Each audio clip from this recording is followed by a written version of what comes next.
கிண்டி ஆளுநர் மாளிகை பாரதியார் மண்டபத்தில் புதிய அமைச்சர்களின் பதவியேற்பு விழாவானது நடைபெற இருக்கிறது. கூடுதல் விவரங்களை செய்தியாளர் ராஜகுமரன் வழங்க கேட்கலாம். ராஜகுமரன், புதிய அமைச்சர்களின் பதவியேற்பு விழாவையொட்டி அங்கு எவ்வாறு ஏற்பாடுகள் எல்லாம் நடைபெற்று வருகிறது? என்னென்ன ஏற்பாடுகள் எல்லாம் செய்யப்பட்டு வருகிறது? ராஜகுமரன், சென்னை கிண்டி ஆளுநர் மாளிகையில் சரியாக 3:30 மணிக்கு பதவியேற்பு விழா தொடங்க இருக்கின்றது. இன்னும் சற்று நேரத்தில் ஆளுநர் ஆர்.என். ரவி வருகை தர இருக்கின்றார். அது மட்டுமல்லாமல் மரபுப்படி வழக்கமாக இந்த ஆளுநர் முன்னிலையில் நடைபெறக்கூடிய அமைச்சரவை பதவியேற்பு விழாவில் பின்பற்றக்கூடிய அந்த நடைமுறைகள் பின்பற்றப்பட உள்ளன. அதற்கென முதலமைச்சருக்கு தனியாக ஒரு வாயிலில் முதலமைச்சர் வருவார். அமைச்சர்கள் வருவதற்கென்று தனியாக ஒரு வாயில் ஒதுக்கப்பட்டிருக்கின்றது. அதன்படி அமைச்சர்களாக இருப்பவர்கள் இன்னும் சற்று நேரத்தில் வருகை தர இருக்கின்றார்கள். முன்னாள் அமைச்சர் செந்தில் பாலாஜி, முன்னாள் அமைச்சர் ஆவடி நாசர் உள்ளிட்ட 4 பேர் அமைச்சர்களாக பதவியேற்க இருக்கின்றார்கள். கோவி செழியன் மற்றும் பனமரத்துப்பட்டி ராஜேந்திரன் என்ற சேலம் வடக்கு தொகுதியினுடைய சட்டமன்ற உறுப்பினர் 2 புதுமுகங்களும் அமைச்சர்களாக பதவியேற்க இருக்கின்றார்கள்.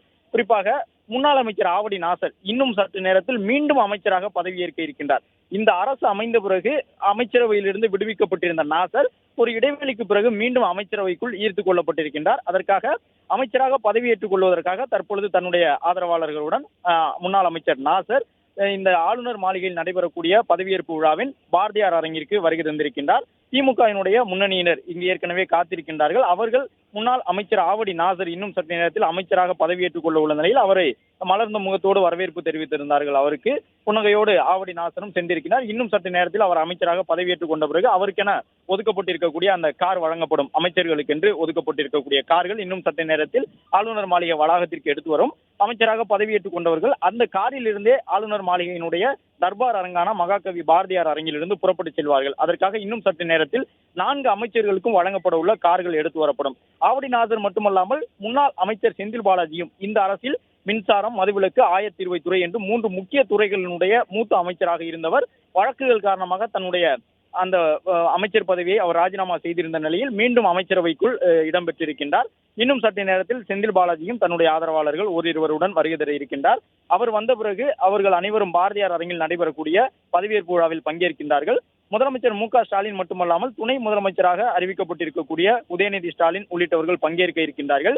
அனைத்து அமைச்சர்களும் பங்கேற்பதற்கு அழைப்பு விடுக்கப்பட்டிருக்கின்றது. அது மட்டுமல்லாமல் மரபுப்படி எதிர்க்கட்சித் தலைவரான எடப்பாடி பழனிசாமிக்கும் ஆளுநர் மாளிகை தரப்பில் அழைப்பு விடுக்கப்பட்டிருக்கின்றது. முன்னாள் முதலமைச்சர் ஓ பன்னீர்செல்வத்திற்கு அழைப்பு விடுக்கப்பட்டிருக்கின்றது. இவ்வாறு ஏறக்குறைய 116 முக்கிய நபர்களுக்கு ஆளுநர் மாளிகை தரப்பிலிருந்து இந்த அமைச்சரவை பதவியேற்பு விழாவில் பங்கேற்பதற்கான அழைப்பு வழங்கப்பட்டிருக்கின்றது. அதிகாரப்பூர்வமாக எந்தெந்த அமைச்சர்களுக்கு இந்த 4 என்ன துறைகள் எல்லாம் ஒதுக்கப்பட இருக்கின்றன என்ற தகவல் இன்னும் சற்று நேரத்தில் பதவியேற்பு பிறகாக கிண்டி ஆளுநர் மாளிகையின் மூலமாக செய்தி அறிக்கை வெளியிடப்படும். அதில் எந்தெந்த துறைகள் ஒதுக்கப்பட்டிருக்கின்றன என்ற விவரம் தெரிய வரும்.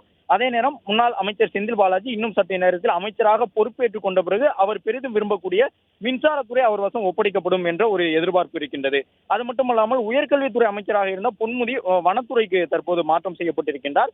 எனவே பொன்முடி வசம் இருந்த உயர்கல்வித்துறை கோவி செழியன் புதுமுக அமைச்சராக அமைச்சரவைக்குள் அடியெடுத்து வைக்கின்றார். நீண்ட அரசியல் அனுபவம் கொண்டவர். 2016, 21 சட்டமன்ற தேர்தல்களில் எல்லாம் தொடர்ந்து 3 முறை வெற்றி பெற்றிருந்தவர் திருவிடைமருதூர் சட்டமன்ற தொகுதியிலிருந்து.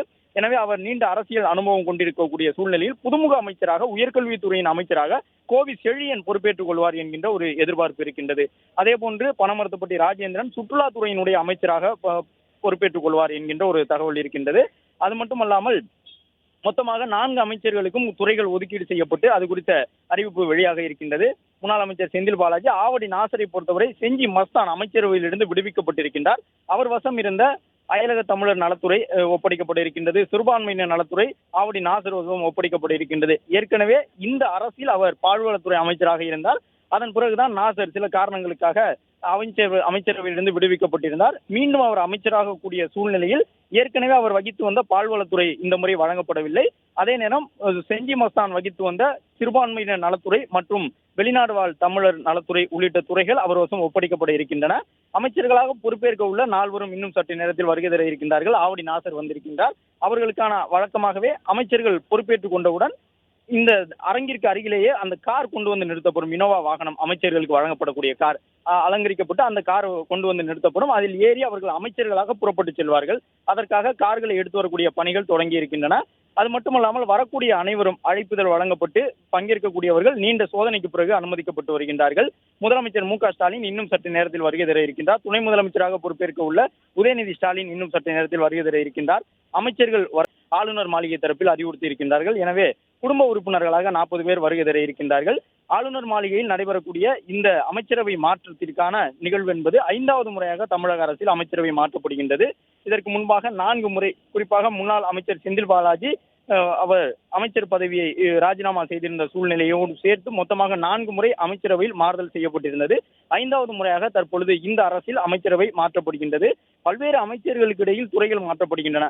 அமைச்சர் சிவவி மெய்யநாதன் வசம் இருந்த சுற்றுச்சூழல், காலநிலை மாற்றம், மாசு கட்டுப்பாட்டு வாரியம் உள்ளிட்ட துறைகள் எல்லாம் அமைச்சர் தங்கம் தென்னரசு வசம் ஒப்படைக்கப்பட்டிருக்கின்றன. பொன்முடி வகித்து வந்த உயர்கல்வித்துறை அவரிடமிருந்து மாற்றப்பட்டு தற்பொழுது வனத்துறை அமைச்சராக பொன்முடி பொறுப்பேற்றுக் கொள்ள இருக்கின்றார். இவ்வாறு 6 அமைச்சர்களுடைய துறைகள் மாற்றப்பட்டிருக்கின்றன. பல முக்கிய துறைகளும் மாற்றப்பட்டிருக்கின்றன. எனவே 4 புதிய அமைச்சர்கள் பதவியேற்றுக் கொள்வதுடன் 6 அமைச்சர்களுக்கான பதவிகளும் மாற்றப்பட்டிருக்கின்றன. அவர்களும் தற்பொழுது ஆளுநர் மாளிகையில் நடைபெறக்கூடிய இந்த பதவியேற்பு நிகழ்வில் பங்கேற்க இருக்கின்றார்கள். அவர்களுக்கும் அழைப்பு விடுக்கப்பட்டிருக்கின்றது. கிட்டத்தட்ட 200 நபர்கள் வரை பங்கேற்கக்கூடிய வகையில் அழைப்பு விடுக்கப்பட்டிருக்கக்கூடிய சூழலில் முக்கிய அரசியல் கட்சியினுடைய தலைவர்களும் வருகை தந்திருக்கின்றார்கள். அதே போன்று காவல்துறை சார்ந்த உயர் அதிகாரிகளுக்கும் அழைப்பு விடுக்கப்பட்டிருக்கின்றது. மேலும் எதிர்க்கட்சிகளை சார்ந்தவர்களுக்கும் அழைப்பு விடுக்கப்பட்டிருக்கின்றது. அவர்கள் தங்கள் விருப்பத்தின் அடிப்படையில் இது பங்கேற்கலாம். அதே நேரம் மரபுப்படி இந்த அழைப்பு விடுக்கப்பட்டிருக்கின்றது. சரியாக 3:30 மணிக்கு ஆளுநர் ஆர்.என். ரவி தன்னுடைய அலுவலகத்தில் இருந்து இங்கு புறப்பட்டு வருவார் பாரதியார் அரங்கிற்கு. அவர் வந்தவுடன் மரபுப்படி முதலமைச்சர் ஆளுநரை வரவேற்பார். அதன் பிறகு முதலமைச்சர், ஆளுநர், ஆளுநருடைய செயலாளர் உள்ளிட்டவர்கள் மேடையில் அமர்ந்திருப்பார்கள். அதன் பிறகு அமைச்சரவை பதவியேற்பு நடைபெறும். புதிய அமைச்சர்கள் 4 பதவியேற்றுக் கொள்வார்கள். இதில் முக்கியமாக அந்த 4 பேரும் பதவியேற்றுக் கொண்டு முடித்த பிறகுதான் ஆளுநர் மாளிகை தரப்பிலிருந்து அதிகாரப்பூர்வமாக 4 என்னென்ன துறைகள் ஒதுக்கப்பட்டிருக்கின்றன என்ற அதிகாரப்பூர்வ அறிவிப்பு வெளியிடப்படும். அதே நேரம் தற்போது உள்ள அந்த யூகத்தின்படி, அதாவது நேற்று நடைபெற்ற அமைச்சரவை மாற்றம் குறித்த அறிவிப்பின் அடிப்படையில் உயர்கல்வித்துறையினுடைய அமைச்சராக கோவி செழியன் பொறுப்பேற்றுக் கொள்வார் என்று தெரிய வந்திருக்கின்றது. பனமரத்துப்பட்டி ராஜேந்திரன் சேலம் வடக்கு தொகுதியினுடைய சட்டமன்ற உறுப்பினர். சேலம் மாவட்டத்தில் திமுகவிற்கு தொடர்ந்து 2 2016 தேர்தல், 2021 சட்டமன்ற தேர்தலில் திமுக கோவையில் இந்த சேலம் மாவட்டத்தில் வெற்றி பெற்ற ஒரே தொகுதியாக சேலம் வடக்கு சட்டமன்ற தொகுதி இருக்கின்றது. எனவே அவருக்கு இந்த முறை அமைச்சரவையிலே இடம் ஒதுக்கப்பட்டிருக்கின்றது. பனமரத்துப்பட்டி ராஜேந்திரன். சுற்றுலாத்துறை அவருக்கு வழங்கப்படும் என்ற தகவல் வெளியாகி இருக்கின்றது. அது மட்டுமல்லாமல் செந்தில் பாலாஜி அவர்களுக்கு ஏற்கனவே குறிப்பிட்டதை போன்று மின்சாரத்துறை வழங்கப்படும் என்கின்ற ஒரு தகவல் இருக்கின்றது. இவ்வாறு இந்த 4 அமைச்சர்களுக்கும் துறைகள் மாற்றப்பட்டிருக்கின்றன. கோவி செழியன் உயர்கல்வித்துறையினுடைய அமைச்சராக, பனமரத்துப்பட்டி ராஜேந்திரன் சுற்றுலாத்துறையினுடைய அமைச்சராக, ஆவடி நாசர், செஞ்சி மஸ்தான் வகித்து வந்த சிறுபான்மையினர் நலத்துறையினுடைய அமைச்சராக, செந்தில் பாலாஜிக்கு மின்சாரத்துறை என்று 4 பேருக்கும் அமைச்சரவையில் புதிய துறைகள் ஒதுக்கீடு செய்யப்பட்டதற்கான இந்த புதிய அமைச்சர்களுக்கு அறிவிப்பு வெளியாகும்.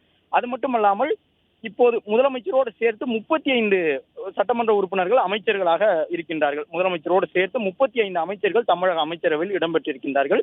மொத்தமாக 234 சட்டமன்ற உறுப்பினர்களை கொண்ட தமிழ்நாடு சட்டமன்றத்தில் 15 விழுக்காடு சட்டமன்ற உறுப்பினர்களை அமைச்சர்களாக நியமனம் செய்து கொள்ள முடியும். அதன் அடிப்படையில் தமிழகத்திற்கு 15 விழுக்காடு என்னும் பொழுது கிட்டத்தட்ட 35 சட்டமன்ற உறுப்பினர்கள் தான் அதிகபட்சமாக அமைச்சர்களாக பொறுப்பேற்க முடியும். அதன் அடிப்படையில் முதலமைச்சரோடு சேர்த்து தற்பொழுது 35ஆக தமிழக அமைச்சர்களுடைய எண்ணிக்கை அதிகரிக்க இருக்கின்றது.